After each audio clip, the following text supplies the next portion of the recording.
پہلا سوال اس سے کیا کریں گے؟ من رب کا، تیرا رب کون ہے؟ دوسرا سوال اس سے کیا کریں گے؟ من نبی کا، تیرا نبی کون ہے؟ تیسرا سوال اس سے کیا ہوگا؟ ما دین کا، تیرا دین کیا ہے؟ اب آج اگر دنیا میں ہم سے کوئی یہ سوال پوچھے تو ہمیں اپیرنٹلی لگتا ہے کہ وہ ان کے بہت آسان جواب ہیں۔ کوئی ہم سے پوچھے تمہارا رب کون ہے تو ہم کہہ دیں گے ربی اللہ، میرا رب اللہ ہے۔ کوئی ہم سے یہ سوال پوچھے کہ تمہارا نبی کون ہے تو نبی صلی اللہ علیہ وسلم کے بتا دیں کہ محمد رسول اللہ صلی اللہ علیہ وسلم۔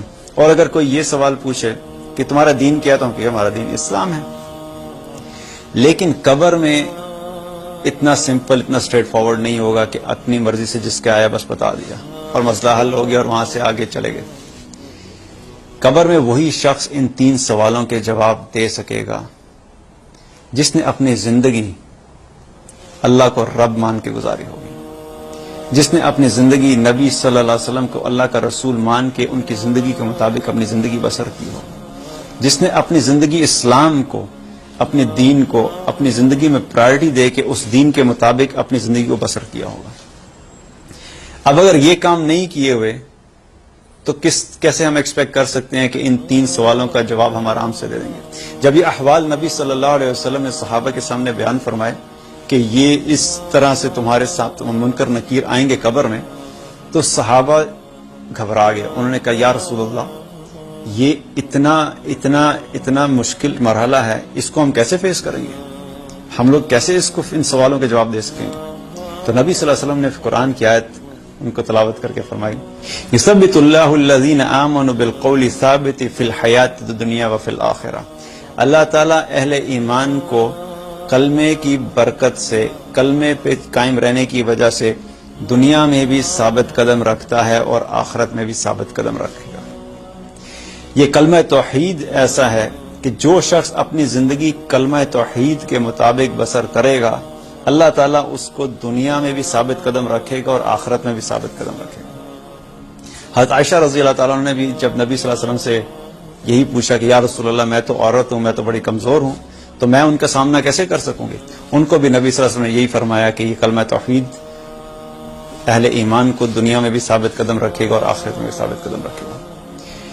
اب یہ سوالوں کا سلسلہ جب ہو جائے گا تو ایک وہ شخص ہوگا جو ان کا صحیح جواب دے دے گا اور ایک وہ ہوگا جو ناکام ہو جائے گا۔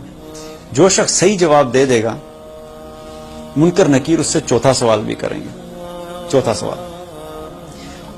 سوال یہ کریں گے، ما یدریکا، کہ یہ تینوں سوالوں کا جواب تمہیں کیسے پتا لگا؟ ما یدریکا، تمہیں کیسے معلوم ہوا کہ یہ 3 سوالوں کا جواب یہ ہوگا؟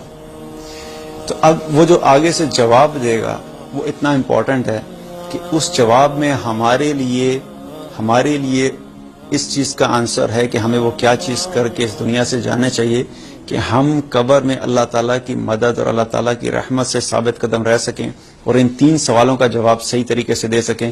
جب اس سے وہ پوچھیں گے کہ تمہیں یہ کیسے پتہ لگا، تو وہ آگے سے ان کو کیا جواب دے گا؟ قرأت کتاب اللہ وآمنت بہ وصدقت، میں اللہ کی کتاب پڑھا کرتا تھا، میں اس پہ ایمان لایا تھا اور میں نے اس کی تصدیق کی تھی، میں اس کتاب کو امپورٹنس دیتا تھا، مجھے اس بات کا یقین تھا کہ میرا جو حساب کتاب ہونے والا ہے وہ اللہ تعالیٰ نے اس کتاب کو مجھے اس لیے دیا ہے کہ میں اس کو پڑھ کے اس کے سمجھوں اور اس میں اللہ نے مجھ سے جو کچھ کرنے کا کہا ہے وہ سب کروں اور جن چیزوں سے رکنے کا کہا ہے میں ان سب سے رکوں۔ مجھے اس چیز کا یقین تھا، اس لیے میں اس کتاب کے مطابق اپنی تیاری کر کے آیا تھا۔ یہ وہ وجہ ہے کہ اس لیے مجھے آج ان 3 سوالوں کا جواب پتا ہے۔ اس میں کوئی شک نہیں کہ جب تک اللہ کی رحمت کسی انسان کے ساتھ نہیں ہوگی اس کا کوئی جواب نہیں دیتا۔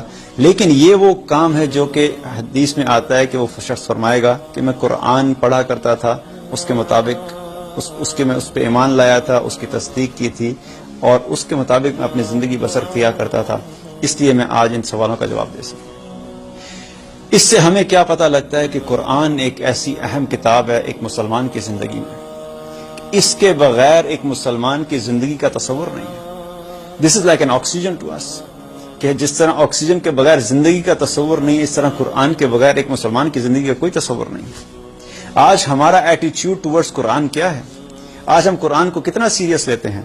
ہم دنیا کی تمام کتابیں پڑھتے ہیں، by the time we are done with our masters MBA جب ہم کر چکے ہوتے ہیں تو 100 سے زیادہ کتابیں پڑھ چکے ہوتے ہیں, 100 سے زیادہ کتابیں پڑھ چکے ہیں. پھر MBA کر کے, آج کل تو MBA کو بھی کوئی نہیں پوچھتا, تو MBA کے بعد ہمیں شوق ہوتا ہے کہ ہم نے MS کرنا ہے. پھر ہم MS کرتے ہیں تو 100 کے بعد اور کتابیں شروع ہو جاتی ہیں, پھر اس پہ بھی تسلی نہیں ہوتی. پھر آپ کہتے ہیں ہم نے PhD کرنا ہے, پھر PhD کرتے ہیں, اس پہ اور کتابیں شروع ہو جاتی ہیں, پھر ڈبل PhD کرنا ہے. یہ ساری چیزیں, میں یہ نہیں کہہ رہا کہ دنیا کی تعلیم حاصل کرنا کوئی غلط بات ہے.